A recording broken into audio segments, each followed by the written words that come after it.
आपने कभी सुना है 14 लोक? ये कोई कहानी नहीं, बल्कि एक गहरा आध्यात्मिक रहस्य है। हमारे ब्रह्मांड में कुल 14 लोक माने गए हैं, 7 ऊपर और 7 नीचे। ऊपर के 7 लोक, इन लोकों में आत्मा ऊंचाई की ओर बढ़ती है, ज्ञान, शांति और मोक्ष की दिशा में। भूलोक, ये वो लोक है जहां हम सभी मनुष्य रहते हैं। इसे मृत्युलोक भी कहा जाता है, क्योंकि यहाँ जन्म और मृत्यु का चक्र चलता रहता है। भूवरलोक, ये लोक भूलोक और स्वर्गलोक के बीच स्थित है। ये ऊर्जा रूपों का क्षेत्र है जो भौतिक और दिव्य लोकों को जोड़ता है। स्वर्गलोक, देवताओं का लोक, जहां इंद्र और अन्य देवता निवास करते हैं। अच्छे कर्म करने वालों को मृत्यु के बाद इसी लोक में स्थान मिलता है, जहां सुख, संपत्ति और आनंद की अनुभूति होती है। महरलोक, ये दिव्य ऋषियों, तपस्वियों और महान आत्माओं का निवास स्थान है, जहां वशिष्ठ और विश्वामित्र जैसे महान ऋषि तपस्या करते हैं। जनलोक, इस लोक में वे आत्माएं निवास करती हैं जिन्होंने ज्ञान और ध्यान में परम सिद्धि प्राप्त की होती है।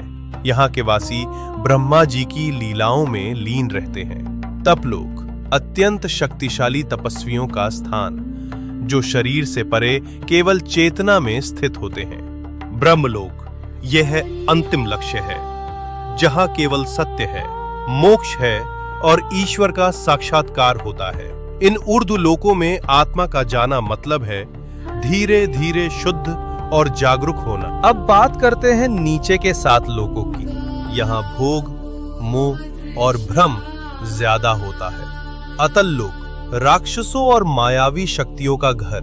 वितल लोक, जहाँ कामनाएं और भोग हावी रहते हैं। सुतल लोक, राजा बलि का लोक। वे दानवीर थे, लेकिन उनमें अहंकार भी था।